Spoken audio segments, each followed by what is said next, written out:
for me, it's about like reclaiming my sensuality and also holding healing space for people. So like something that I wish I knew back when I was like in the throes of, trying to figure shit out, trying to figure out my boundaries, especially sexually. I wish I had known that you could hire a fucking sex worker so that you could get more comfortable with sex. And like, that's something that I want to offer as a survivor of sexual violence, because I know that it's a lot to like reclaim that. All right, welcome back to the Souls Work Podcast, the show about uncovering our authentic selves through doing both the light work and the shadow work. I'm your host, Janice Ho, and I am here with a very special guest, Sydney Ray Chin. Thank you, Sydney, so much for being on the show today. Thank you for inviting me. So I'm very excited to be here, despite the whole change in weather that we've had here on the East Coast. Yes.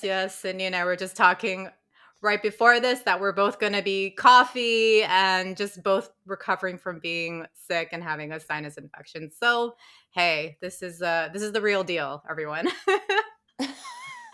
Yeah, so we're going to talk today about a few things: sex work, polyamory, how those two intersect, being an Asian person in both of these aspects. And so I feel like it's going to be such a rich conversation that I'm so excited to dive into.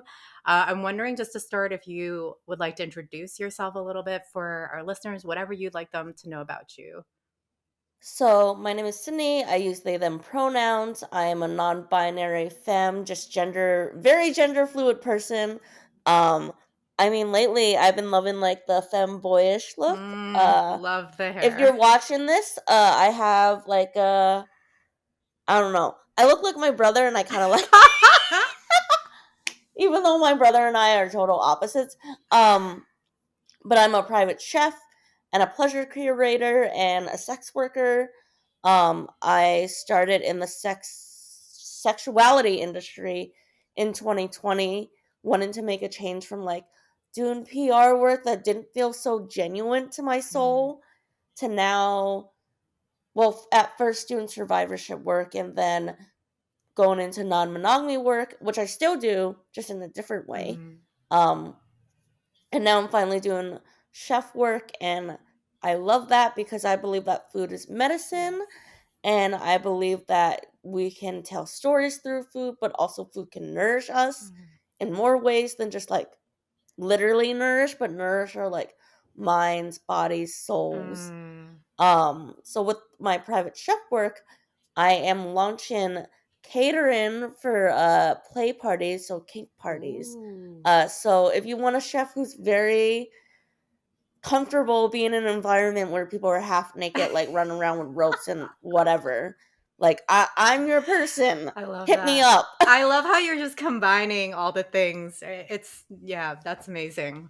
For sure. And a couple of kind of obvious questions come to mind for me. One is, how did you get into this kind of sex work that you're doing now, and what does that mean for you in terms of what sex work looks like for you? And then there's the piece about the non-monogamy and polyamory, and what is kind of maybe the little background story on that. So does it feel like there's a right place to start with any of that for you? I think going into the non-monogamy first makes more sense. So flashback to 2018. Oh my god, that was like 7 years ago. Oh my gosh, what? That's like a long time ago. Yeah. So in 2018, I met my first love. I was studying abroad in Hong Kong. I met him through Tinder. Ironically, his name is also Sid, which is, I still laugh at that. If he ever somehow listens to this, like, I appreciate that relationship and like what we had. Unfortunately, it didn't align, but like it was a relationship that taught me a lot, and I'm grateful for it. And so in that relationship, we were both like monogamish, which means we were essentially mostly monogamous, and then like had a hall pass of sorts. To like, so we're both queer people. We both wanted to be able to express our queerness outside of a relationship that looks heterosexual looking. And so that would mean like being able to kiss drag queens or kings or whatever, or like if you wanted to express your sexuality in whatever way, you have that. There wasn't necessarily like, oh, you could have like a sexual, like a full on like fucking hall pass, but like you could at least kiss people and make out. Um, and then I was then I was in another relationship with another person also named Sid with 2 D's. And that was when I was really coming into my non-monogamy. It was after the first breakup, and I realized that like, oh, actually I think I might be non-monogamous, and I started bringing it up to this person. This was like the beginning of the pandemic, 2020 to like 2021, and uh this dude wasn't very fond of it. I could tell. And then he like ghosted me, which like I was sad for like a couple of days, but then I was like, wait, I could just focus on myself. And so actually one of my close friends in Philly, he took me out for boba the next day. He was like, you know what, you just had a breakup, dude. Like, let's just go out for some boba and hang out. I'm like, okay, I'm not gonna say no to bubble tea. And like going outside. And so we met up, and he had been like non-monogamous for a longer time than me, like all of his college. I mean, he's still non-monogamous, but besides the point. And he started talking about his relationships, and he was like, well, you sound like you might not be monogamous, and maybe you should like give it a try. And I was like, oh shit, I think you might be right. You're like calling me out of my shit, but also I appreciate it. And so after that, I like met, or actually I had texted a friend of mine who's now my fiance. Okay. Cause so at the time I was like, all I wanted to do was like get my sexual needs met, because like being inside in my parents' house since 20, like for a year with like just using my fingers and toys, like that does something, but it's just like it's not the same. It is not the same, no. Like sure, a dildo does something, but it's like it's not flesh. And so I ended up texting one of my close friends that I've always had a crush on. And I was like, hey, do you want to come to Philly to like hook up and hang out? Like we could hang out and, you know, get our sexual needs met, because I know that we both want that. And so he ended up coming to Philly, and originally I did not want a relationship out of this. I wasn't expecting it. All I was just like, okay, my goal is to fuck, get my sexual needs met, maybe get a friends with benefits out of this. I'm not trying to get into another relationship. And then long and behold, the universe was like, nah, bitch. We're going to give you another relationship. But honestly, like, now with my fiance, it's because we're both non-monogamous and always have had those, like, qualities and openness to it. It's been much more freeing. Like, I have another partner who's long distance, and I met them through Instagram, and like ironically they were the one who like helped me realize that I had been in love with this friend who's now my fiance. That's wild. But yeah. And even before that in college, like the pre story, I was always like the kind of person in college who would like sleep around and then sleep around with multiple people, but I was like, I don't care if you have a relationship, like cool. Right. If I'm getting my needs met, and like because I remember one of my ex-friends with benefits, who I still talk to from time to time, he like had a girlfriend at the time, and I was like, I don't care. Am I getting my sexual needs met? Cool. Are we hanging out? Great. But I didn't realize that was like non-monogamy till like looking back, and I'm like, oh, that wasn't just fucking and sleeping around. Right. Although that was a lot of sleeping around, it was more so like a non-monogamous formation without like realizing that or having the words. Right. Or realizing that that was actually part of like you. It said something about you at a deeper level than just like the actions that you were doing. Yes, exactly. Yeah. Yeah.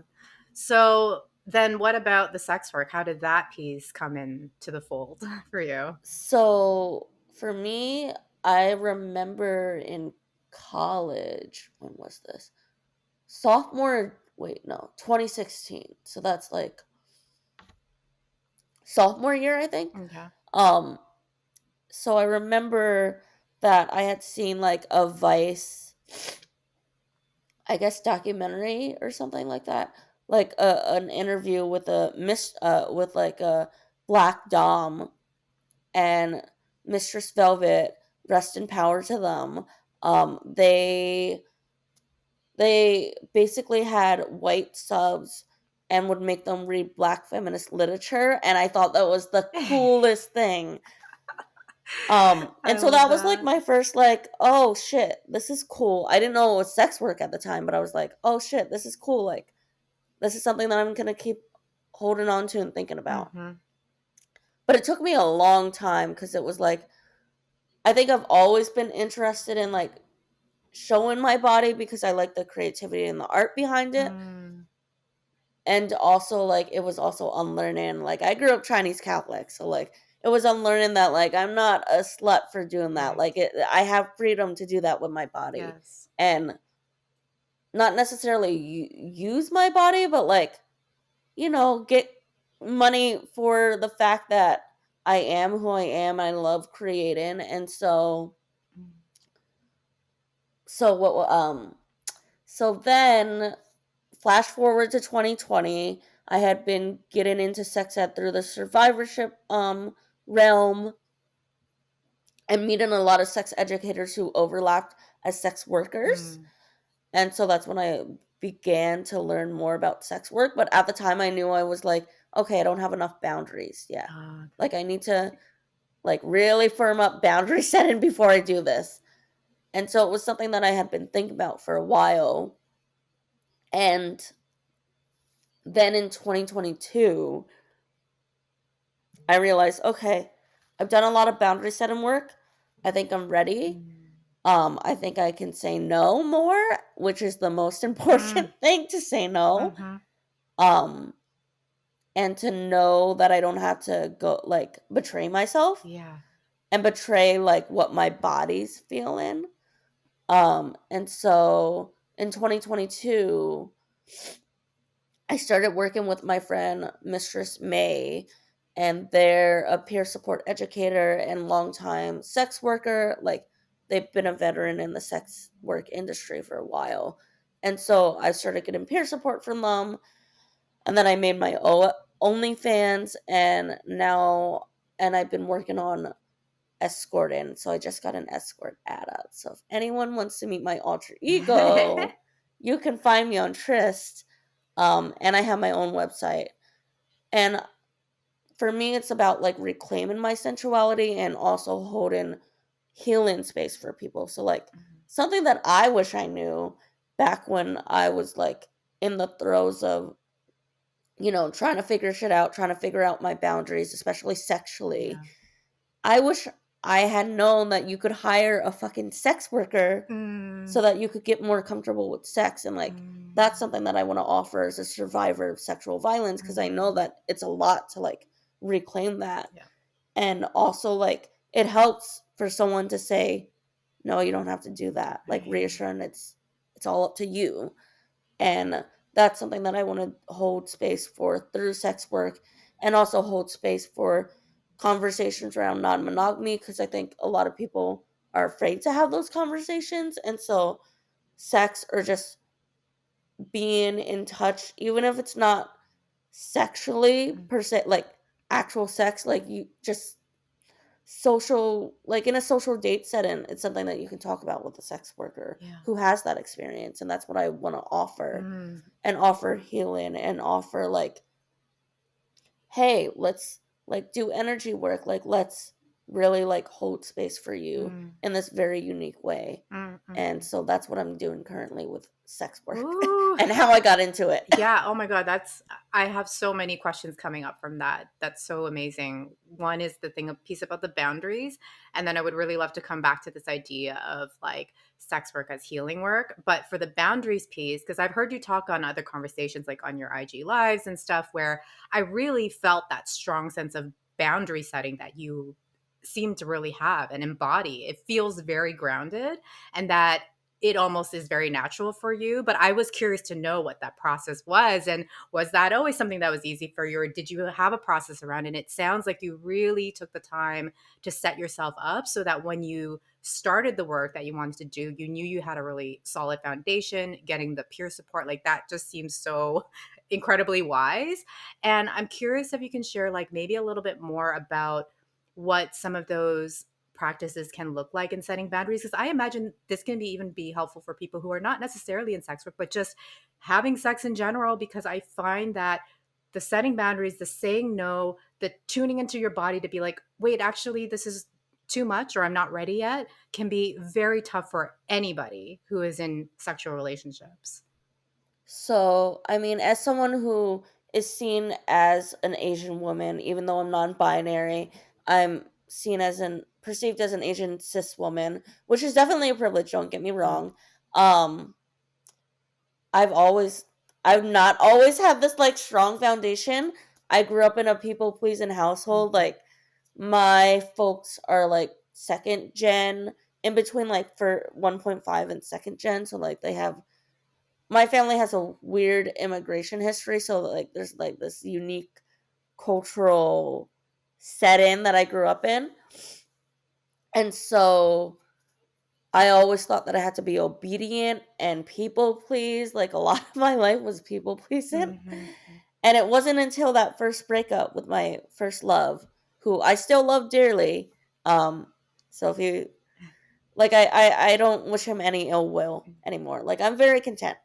Um, so after that breakup, I realized that, oh shit, I was people pleasing and like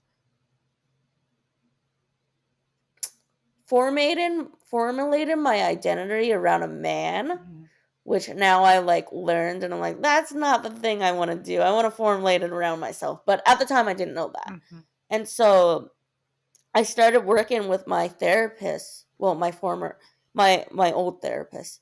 Um Anna, she is a Korean adoptee and someone who does relational attachment therapy, and so I was in therapy with her for 3 years and I miss her still cuz I mhm, have a new therapist now. mhm, Um and during those 3 years I really listened and really learned how to listen to my body, cuz before I didn't even know what my emotions were. Like it was just all clouded. mhm, And then over time and also just being real with myself about like what the fuck was going on with my body, I realized that like, oh shit, I better set more boundaries with people in my life. mhm, And when I set boundaries, I lost some friendships because it just didn't align anymore. So for example, back in 2019, 2020, I had this ex friend who at the time wanted to like saw me as someone to like dump their emotions on, mhm. and like talk a lot about like heavy shit without checking in with me, and at the same time I was going through my own heavy shit, and I'm sure that I also trauma dumped on them without realizing. um and at the time I didn't want the role of like the therapist friend, even though I'm not a therapist, and also your friends should not be therapists. To everyone out there, please know that. um don't make that mistake. Try not to make that mistake. If you do, like, you can improve from it. And once I started saying no to her, like, I don't have energy, she like pulled away. Mhm, And that was the beginning of boundary setting. But it took a lot of practice. So, like, for example, body scans. mhm, So just like sit in or stand in, whatever one works for you. Closing your eyes, like breathe in slowly and just like focus in just on your breath. and then like checking in every part of your like body. That was like one of the first helpful exercises to like get more embodied into what I was feeling. Also just generally slowing down Yeah. and like not jumping into like so I take more time to make decisions around things. Mhm. And before I would always say yes, but like now I wait and I'm like, I gotta see if this is aligned. Um, and so that's also like a difference that I've been Yeah. learning. And there's still so much to learn. Of Like course. now I'm in EMDR therapy and Mm. more of a relational DBT Mm. therapy, and it's so different, and it's definitely like from the therapy that I had 3 years ago with my old therapist. Like it wasn't as direct, but now my therapist and I are very direct with each other, which Mm. is something that I would have never imagined 3 Right, years ago because right. I was an indirect communicator. Mm. Mm. And I think direct communication is something that you need in boundary setting. Yes. Otherwise, like no one can read your mind. Especially in sex as it applies to that, and I'm sure your sex work specifically. I'm curious to know, like, when you're translating this beautiful practice that you're talking about, the body scans, really pausing, slowing down, when you're in a sexual situation, and things sometimes feel like they're going fast and it's a little bit hard to maybe take that pause, are there things that are helpful for you in those moments to be like, whoa, hold on, I think I feel something coming up, and you're able to navigate that? So for me, I always talk to potential people that I'm going to do anything sexually with, like before we even get into the room, like what are your boundaries? Let's make sure that like our desires match up. Yeah, I think that's also very for important. sure. And then in addition to that, I also talk about like my hard limits, if their hard limits are the same or similar, so that we are both on the same page. Yeah. Um and also I let them know like, hey, I've gone through some like I might not tell them directly, but I've hinted at in a very direct way that like, hey, I've gone through some traumatic shit. Mm. This is what happens when I'm in that mode. Yeah. This is what I need for care. Mm. So Mm.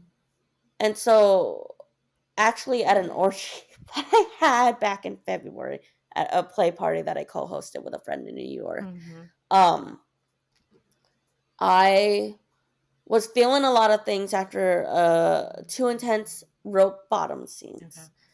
And so there were a lot of feelings coming up and I was just like, "Hey, wait a minute. I don't know what I'm feeling, but I'm feeling this, and I don't want to offend you because this is like your autonomy to the two people who I felt affected Mm. by."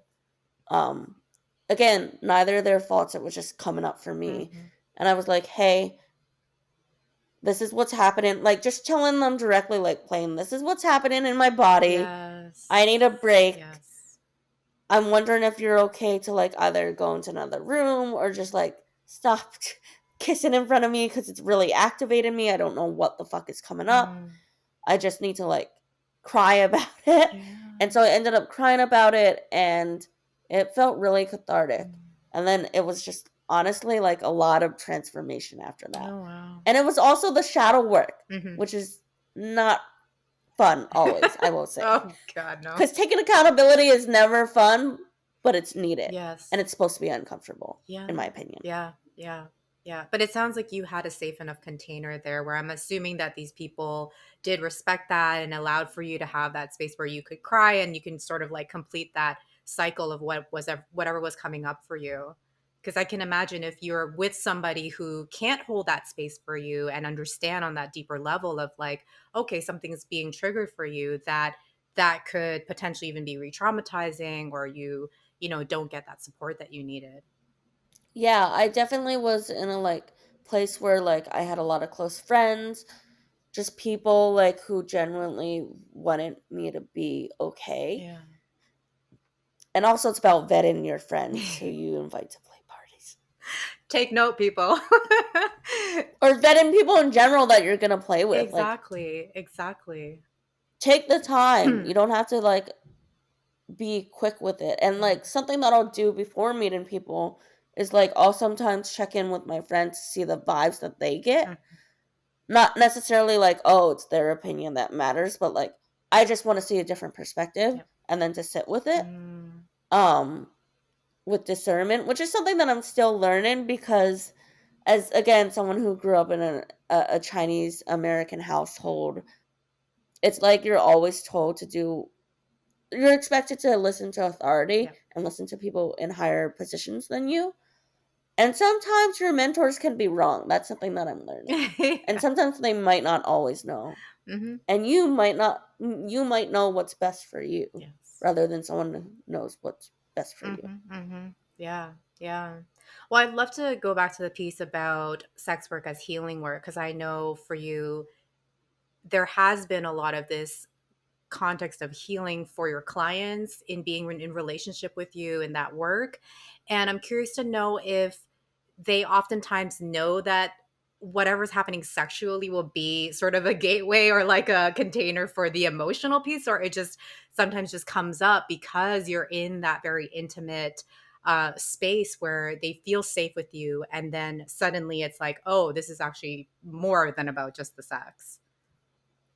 So, actually, one of my first clients is a friend of mine. And so they asked me because they were feeling lonely Mm, for a session. And I was like just only going to do online work, mm, you know, mhm. at the time. And then I like conferred with my mentor, Mistress May, and it sounded like it was a good fit. And then during the duration of the session, I realized, oh, what this person needs is just like really space to be held and space to be Right. seen. And yes, I can do that to a point, but also it would be irresponsible of me to not send them and encourage them to go to therapy. Right. And so I've been encouraging this friend to go to therapy ever since. And like, I was like, I'm going to hold you accountable. Like, this is part of my job Mm, as like someone who's a friend to you, but also someone who like someone who's my client, yeah. like I can't hold that space. Yes. And I don't want to be the one to hold that space because I don't have those Yeah. credentials. So go to therapy and like me and this person have been talking through like the emotions of therapy and I've been like, look, I've been in this state before. Like I understand that it's fucking scary to go to therapy. Mm-hmm. And that's okay. Yeah. It's okay to be uncomfortable with it. Yeah. And also, I think it's going to benefit you in the long run to be able to like discover more of yourself and to really come into yourself. Mm-hmm. Yeah.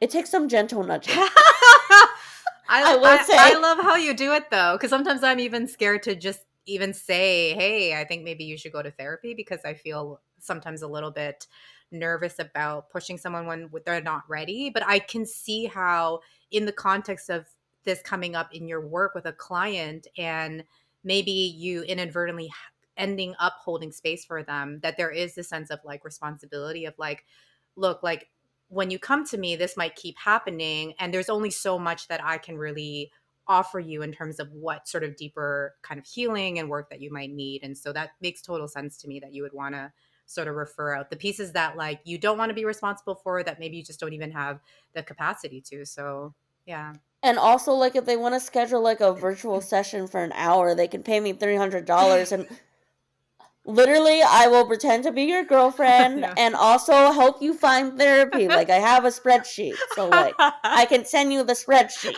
I love that.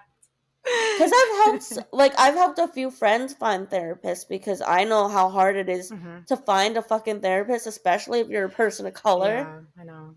And then with insurance and all, it's always a mind fuck. Yeah, yeah, yeah. Oh, I hear that. Well, I'm curious to know if you want to talk a bit more about that intersection between sex work and polyamory, because I know you've told me that you've seen ways in how people who are doing sex work can draw from polyamory in that work, and I'm curious to know a little bit more about what you meant by that. So for me, especially for like monogamous workers, obviously I'm not monogamous, but I feel like they can learn a lot from frameworks of polyamory, especially people who are partnered to sex workers, because essentially, even though it's work, it functionally, I feel like emotionally, it functions as like an open relationship, Yeah, even though it's work. yeah, yeah, yeah. And there's bound to be emotions to come up because, I mean, it's sex. Totally. How can there not be emotions Yeah. that come up with that? And so I think that blending those two, or, you know, borrowing frameworks from polyamory and deconstructing jealousy, talking about jealousy, can be really helpful, both for sex workers who are monogamous, non-monogamous. Non-monogamous sex workers, it might be easier for us, I'm not sure. Just because I'm like, well, I already have relationships with multiple people, and Right. like see different people outside of like the person who's my anchor or my primary. So like it's not to me it's like, oh, work is not that much different. It's like seeing a fuck buddy basically, but they pay you. Yeah. Yeah. But I think I can see how it might be harder for those folks who are monogamous or who think they're monogamous, because it's a lot to unlearn. Yes. Like Yeah. possessiveness, because I feel like in American sexual culture there's this like need to possess. Yep. And like, no, no one's possessing anyone. Like, this is work. And I feel like there's a lot to be learned from specifically looking at jealousy as a neutral emotion, not like giving it a moral value. And I feel like that's where monogamy sometimes trips up, because this like monogamous and mononormative standards like give jealousy like, oh, it's a bad emotion. No, it's just emotion. Yeah. That things will come up. You just have to find the root of it. Yep. And I think that working with like a polyamorous or non-monogamous affirming therapist who also is a sex worker, like pro sex work, could be really helpful for like couples who are monogamous and who have a partner who does sex work, because I can understand that it's really hard. I mean, it's still even hard for like non-monogamous partners because it's the safety piece, but that's so much different than like the safety and the jealousy and like all these other emotions that might come up. Totally. I'm curious for you when you were, because you said you started your non-monogamy journey a few years ago. Before that, you were monogamous, and so in that transition for yourself personally, what was some of those things that helped you in that unlearning process? Did you find it was challenging for you in terms of, the jealousy pieces or whatnot? And yeah, what were some supports that were really helpful for you? So for me, unlearning has taken a long time. I'm still unlearning, For sure. even though I'm engaged and have like two really amazing partners that I love. Um, so like something that was hard to unlearn was like, you don't have to be 24/7 on the phone with your partner, which is like, that's a big thing in monogamous culture to unlearn. Because like I always thought, oh, you always have to text your like partner, da da da da da, tell them what you're doing. Like, no, sometimes you want alone time, and that's okay. Yes. And I think by prioritizing my friends more, I unlearned that like, oh, romantic partners don't have to be the center of my life. Like, I have all these relationships with my friends. Like, I appreciate my friends so much more because of the time that I had that breakup, and also like transitioning into non-monogamy. I think that helped more because like now when I go to like my job, like part-time job in person, I don't even text my partners at all, and they know that. Yeah. And like I don't even like, it's like, oh, why did this bother me before? Right, right. And also it's just also unlearning the prioritization of romantic partners, which is really fucking hard. And for me, that was like intentionally trying to spend more time with friends and making friendships and being around community. It's like now I have all these other things to do. I love I it. can't necessarily always hang with my partner. Yeah. Yeah. This was a And with living together, like sometimes you want to hang out with other people than your partner. That is true. And I mean, I don't know that because I'm solo polyamory, but I mean, so much of what you're saying resonates with my unlearning as well. And I had such similar conversation as we're having now with Denise Chung in our episode, where practicing solo polyamory, relationship anarchy, that deprioritization of romantic relationships, not saying that we don't want that or don't prioritize it at all, but just kind of expanding from these codependent tendencies that we once had to, yes, like bringing in more of the friendships and all the nourishment that we get from that, community, other sources. And I agree with you that, once upon a time, I felt I always had to be in connection. I always had to do certain things as part of being in a relationship with a primary in my monogamous relationships, as a way of keeping that attachment, as a way of, of staying in connection. And if I didn't do that, I would somehow lose that, right? And lose that person's attention or affection.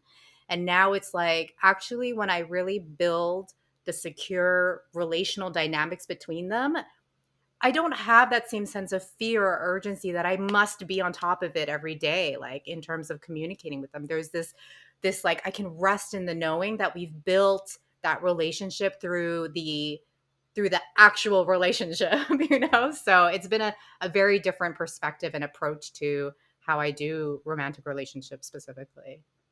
And also, like, something that I would challenge people who want to do non-monogamy or are interested in it, go on a couple solo trips without your partner. Yeah.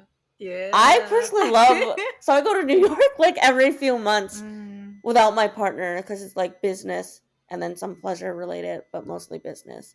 And so, and then afterwards, I get to come home and it's always like the sparks are always like so much mm, more because like he misses me, I miss yeah. him, and it's like, oh yes, I'm back home, yay! Like, yes, staying in a hotel is great and all, but like home. Yeah, I love um, that. but yeah, that's like my challenge to people who are interested in non-monogamy. Mm, Go on a couple solo trips. You don't yes, need to go on a trip with your partner. do You can go with it. yourself. And actually, that's like sometimes the best way because I get to do whatever the hell I want when I want. If I want to sleep in, I'll sleep in. Mm. If I can't sleep in, I'm not going to sleep in. If I want to go to a certain restaurant, I can go to a certain restaurant because Mm. it's Mhm. only me. Yes, yes. I love that. Well, there's like a few more things that I wanted to cover, so I'm going to make sure we get to all of it. I know one of the things that was important for you to talk about was the intersection between sex work and being perceived as Asian, right? And how sometimes you can run into those stereotypes, like maybe people just assume that you're going to be really permissive or submissive. Obviously, there's the Asian fetishization piece, and there's nuance around that and complexity in terms of how you've been experiencing that and responding to it. So I'm curious if you want to say more about that.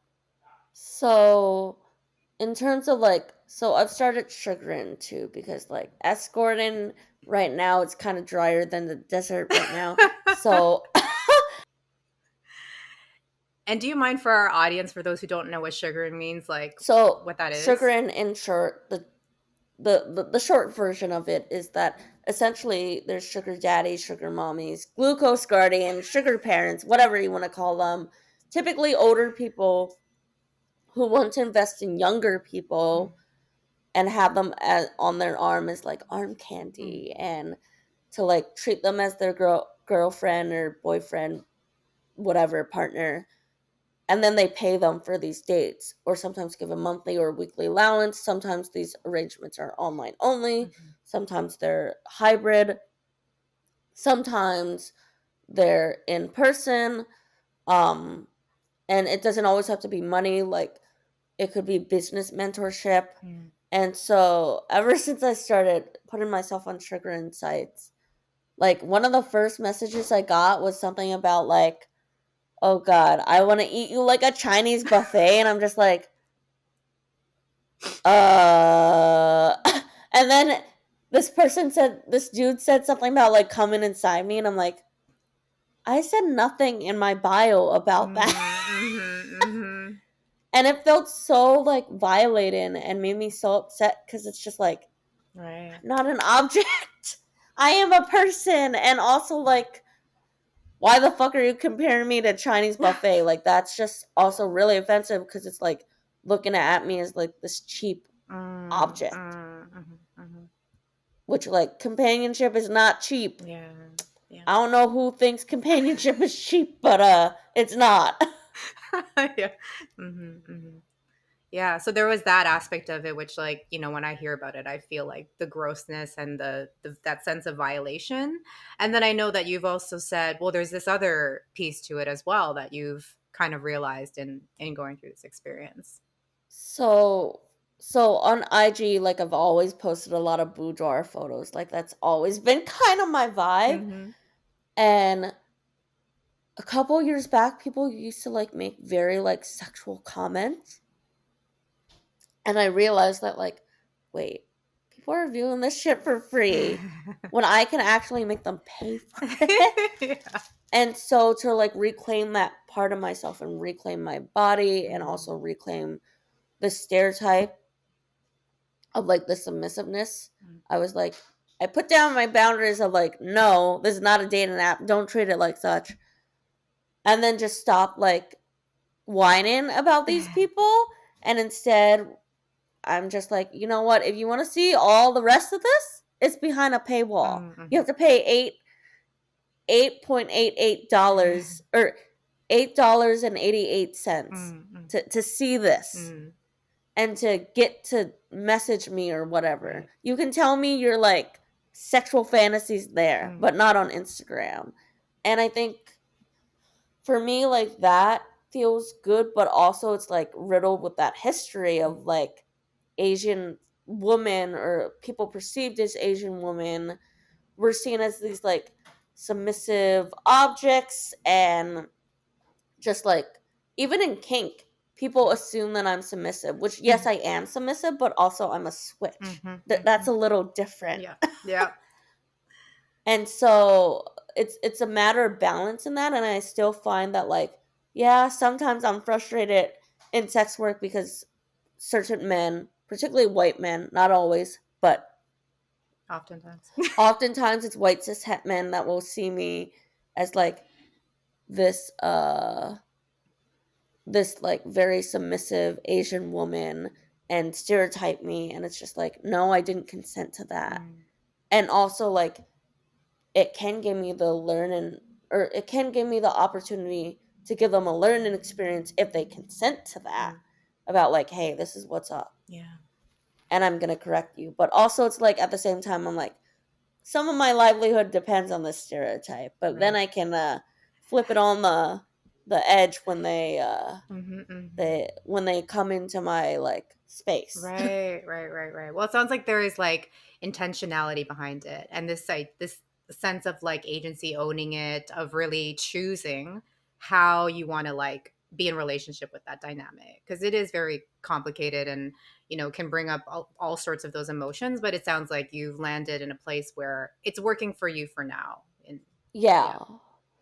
And also like so for my private chef brand, it's more of a dom energy. Mm-hmm. Um and then with Lydia, my alter ego, it's more of a submissive energy, very housewife, Mm. 70s housewife, but also like a 70s housewife that's gonna whip you into shape. Like, sure, I'm serving you and all, but like, I'm gonna make you think. I'm gonna make you think twice. I freaking love that. Oh my god. Actually, I'm wondering if we could spend just a little bit of time talking about kinks and switching and dom sub whatever. And of course kink is more than that as well, but I'm really curious to know for you, as you've been playing and exploring in the realm of kink, how that might also have helped you to come back more into yourself, perhaps reconnect with certain parts of yourself that maybe, was disowned potentially. I'm thinking about for me, because I have been a bit switchy as well. And I don't typically play the Dom part, but when I have, it's like, oh, whoa, there's this part of me that I can sense I sort of like distance myself from for a while because of all the things that I learned as an Asian woman around what it means to have power and all of that, that I'm like, it was so interesting to tap into through being the more dominant person in that sexual dynamic. And so that's been a really eye opening experience that is beyond, again, just the sexual act physically, but that is actually allowing myself to explore more of me and my authentic self. So I'm curious if any of that resonates for you. Yeah, so for me, it's the opposite. Mm-hmm. And like for me, I have trouble surrendering, like sometimes letting go a lot. And so that's why I love rope and I love being a rope bunny and a rope Mm, bottom. Although I still want to learn rope topping for my own safety. mm, Um, Something that I feel a lot of like it's just very I don't know, it's very freeing and cathartic to like not be able to always be that person in charge of everything and instead just like surrender and like okay, you're in all these knots and you're like mhm, playing with impact play. um for me those are like the areas that I've been exploring so far, but I'm trying to think. Oh yeah, bondage is like my favorite area, especially rope bondage because it's an mm, art. And I mm. love shibari art because I'm like, it's just it's so pretty. I appreciate it on aesthetic level, but also like as Mm, someone who likes being a rope bottom yeah. and loves being submissive in that way. Mm, And then also at the same time, like navigating those stereotypes and navigating my identity as someone who's seen as an Asian woman, mm, Asian cis woman. Sometimes it's hard, but also it's like it matters. Again, the vetting matters about like who's in my space and who's like being submissive. Who am I being submissive with? mhm, I mhm. think that's the most important like question that I always ask myself. Yeah. And for me, I find it like easier to be submissive with like other people perceived as women or just like queer people generally. Mm, Just like queer, trans, non-binary people mhm, who don't fit into any of the gender like norms. I find that safer than like with a cis man. Like there's certain cis men that I'll engage in that with, but it's very limited mm, because it's something that like, okay, if you're gonna do this with me, I have to trust you. absolutely. And you have to earn that trust. Yes. You don't Yes. just get it automatically. Yeah. We can talk about it, but we have to talk about it a lot because there's a lot that goes into that with that dynamic because of gender and how I see myself, how they see themselves. Yep. Whereas with like people who are all over the gender spectrum Mm, who aren't cis, like it's easier because we both have that understanding of gender where it's not so prescriptive and it's not so like set in stone. yeah. Yeah.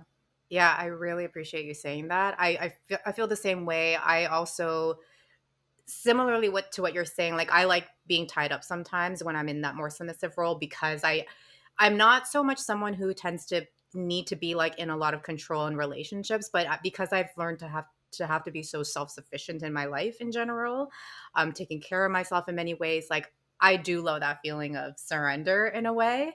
But and for me, I do pretty much like always play with usually cishet men, right? So it's like there absolutely is so much of those layers of trauma and like what that can bring up for me. So that kind of trust has to absolutely be built there. It's not something I'm gonna do with someone on the first time or whatever. Like that, there has to be that earning of trust and security, not just in the bedroom itself, but like outside of that. For me to be able to like kind of give myself over in that way, right? So yeah, I really definitely resonate with that. Also, like group play is something that I've been experimenting with, and like I did kind of a threesome with a friend who's now an ex friend and someone that I had been friends with that's been more in the kink, non-monogamous community. So I guess that person and I had a different understanding than this other person because they had been mostly monogamous before and again coming into like a group play dynamic in a mostly non-monogamous circle. That's I feel Mm, personally as mm, an educator that's a totally different like you're mm, going into it with a totally different mindset. mm, And so I realized for me, playing with cis people can bring up a lot more feelings of like feeling undesirable because I don't fit into gender norms mm, and I don't want to fit into gender mm, norms either. mhm, mhm, So, like, for me, if I'm gonna play with cis people, it has to be like either someone that I'm already partnered with and then someone else. Like, for me, I would be more comfortable playing with two cis men than I'm playing with a cis woman mm, and a cis man. But with like threesome, something that I do want to try is to try to have like group play with other trans non-binary people, because I think it might feel different. And I've talked to a few trans non-binary kinkster friends of mine, and they were like, yeah, it feels different. So like maybe this is something that you need to explore. Maybe like playing with cis people in threesome, foursome situations might not be the best thing. Although I will give an exception if you're gonna hire me, because I get to be in charge and dom your minds. That's right. Teach you a That's thing a or little two. different. That's a little different if you're a cishet man or cis woman or whatever. Like that's a little that's obviously way different when it's in a work setting. But if it's purely for like personal pleasure and play, like I don't want to do that. But for work, hey, you can hire me to do that. So, and I will gladly guide you. Yes.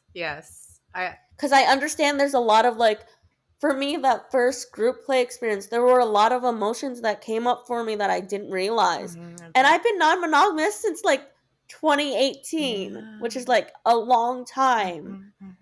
And so for all those emotions to come up, you need someone to help hold those emotions. Yeah.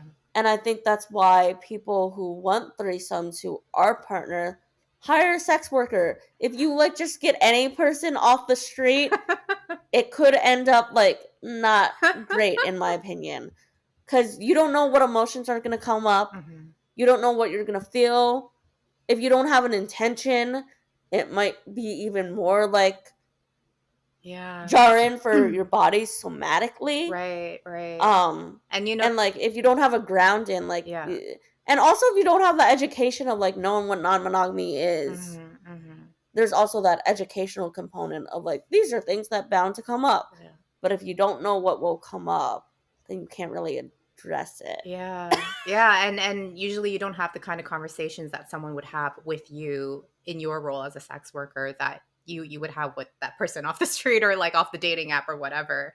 It's like the kind of conversations you have are, I think everyone should, quote unquote, should have those in sexual relationships, but we're just not taught how to do that, right? So what you're saying is like you can act as that guide for somebody in them wanting to explore something that could potentially bring up a lot of stuff for them to do it in that safe way. Yeah, and because like that's something that I learned from that group play experience, that oh shit, there's jealousy that comes up even if you don't think that's gonna come up. There could be like feelings that you don't know that you might have for one of the people in the dynamic, and that's bound to come up. And I think that a lot of couples, particularly like cis het or cis couples in general, don't think that emotions will come up. And I'm like, no, that's literally gonna fucking come up. There's no stopping that. Because I've seen in a lot of like Facebook forums that I'm in, like, oh, like I don't want the emotional component. And then the funny thing is that when I like tell them like it's a better idea to and more ethical to hire a sex worker, they're like, well, like it wouldn't be true attraction. I'm like, so you would hire someone that you're not attracted to? I don't get that. Now, do you think that all sex workers, and I'm going to guess the answer is no, but the question is, do you think all sex workers can facilitate that for a client? I'm imagining that a lot of what you're saying is you knowing how you work as a sex worker and having that capacity and that desire to sort of guide someone in that way or hold space in that way. Is that correct? Would you say? I think that it varies for every sex worker. Yeah. Like this is just me. Yeah. But I think that it varies and it depends on like your lived experiences, your privilege, lack thereof. Also, it depends on how you're perceived. And also I feel like it depends on like, okay, have you had experience with non-monogamy? Is this something that you're comfortable with engage in? Right. Is this something that you want to engage in? So I think it varies for everyone. Yeah. I don't think there's like one set in stone answer, but I think there's a lot of people that have similar intersections with me who are like also queer, non-monogamous in their personal life that like holding this space. And I've seen a lot of those provide, like not seen them in person, but like seen them online, and I'm like, oh, that makes sense. Like I totally get why this person is like comfortable for that, because I can see that in their like bio and like through their energy. Right. But for certain people that might not even be a thing. Totally. Yeah. Yeah. Oh my God. I could keep going on and on with you, Sydney, I feel, on all of these topics, but I want to just, looking at the time, make sure you have time to maybe just share anything that you feel is missing in the conversation that's left for you before we close it out. Ooh, I'm trying to think. Polyamory. I guess. Oh, we haven't talked about being polyamorous, and And Asian. Asian. Yes. Yes. It has had. There, I feel like there's like I don't see a lot of polyamorous Asians.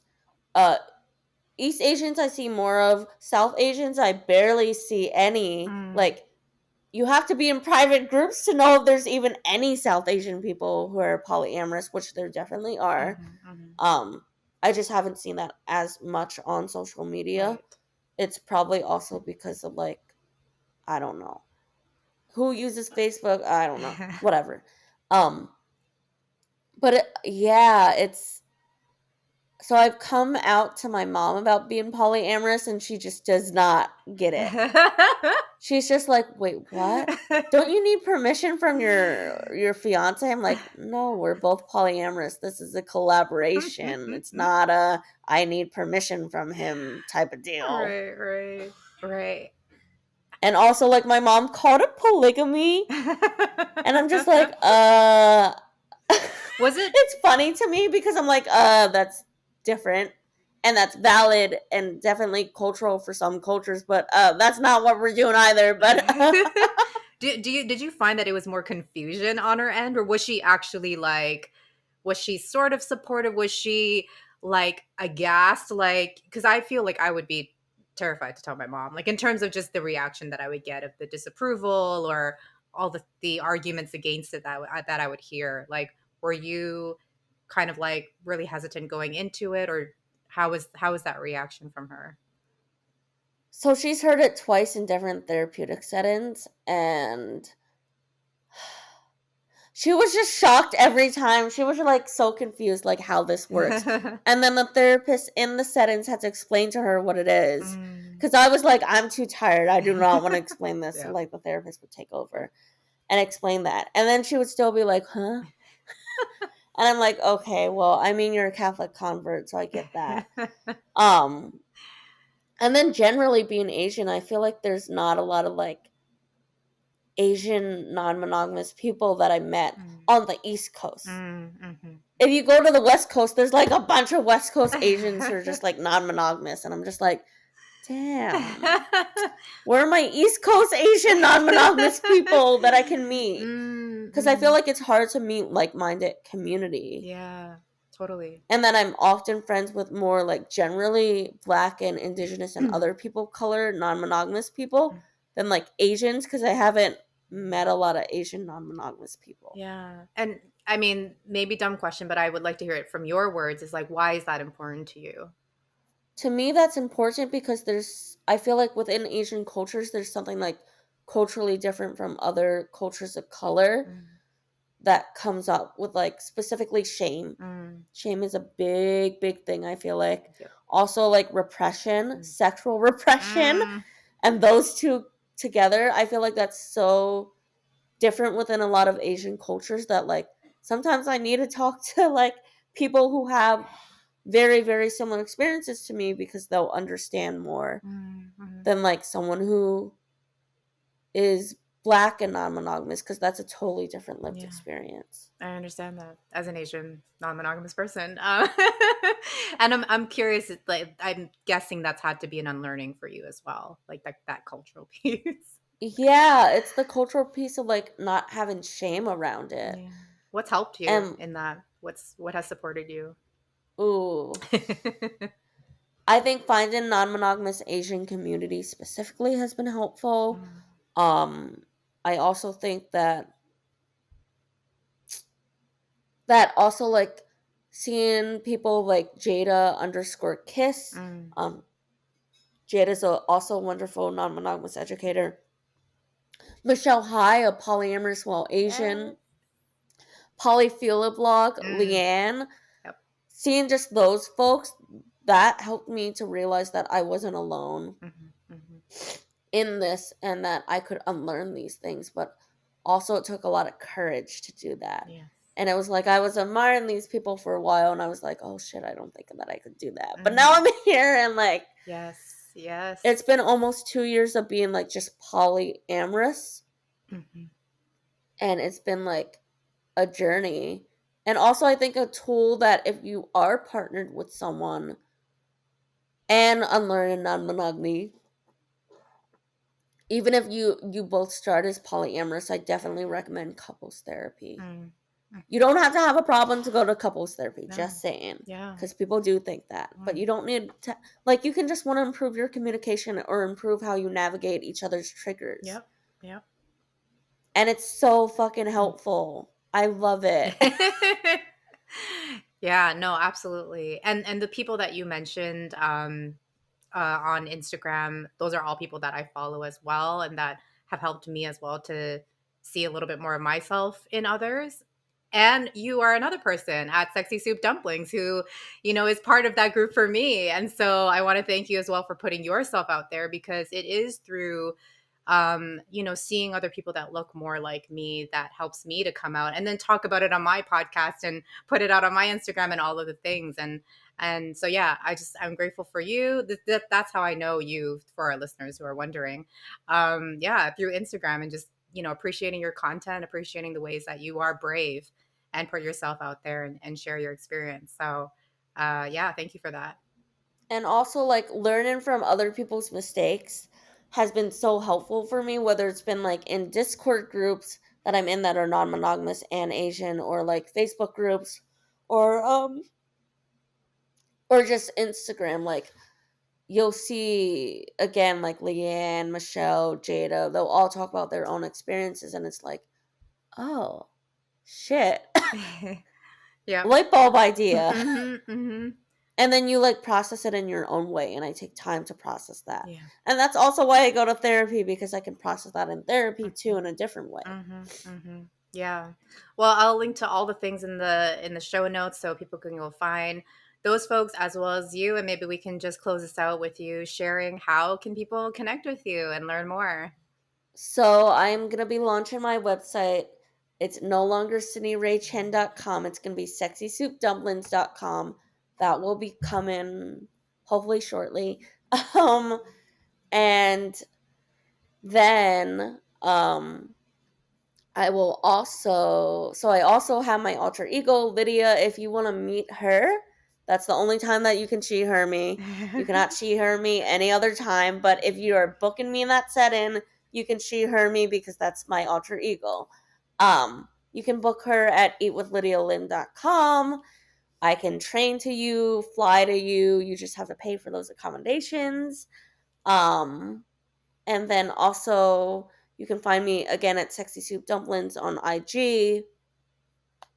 And if you're in Philly, I'm probably going to be around. I'm getting more involved in the local FetLife community. So I plan to go to more places and introduce myself, and do more of a guerrilla marketing. So you might see me out and about in the city as my alter ego or other alter ego that I have. Um, but yeah, those are how you can find me, and also book me for different things. Amazing. And you can book me for virtual things too. If Perfect. there's something that's not on my website, you can use the contact page and tell me what you want, and I can let you know if that's something that I'll do. Those boundaries. Love it. Thank you so much, Cindy. This was an amazing conversation. I've learned so much from you. Thank you for your time and chatting with us here. Thanks, Janice. All right, everyone. Thank you so much for tuning in. Until next time. Bye.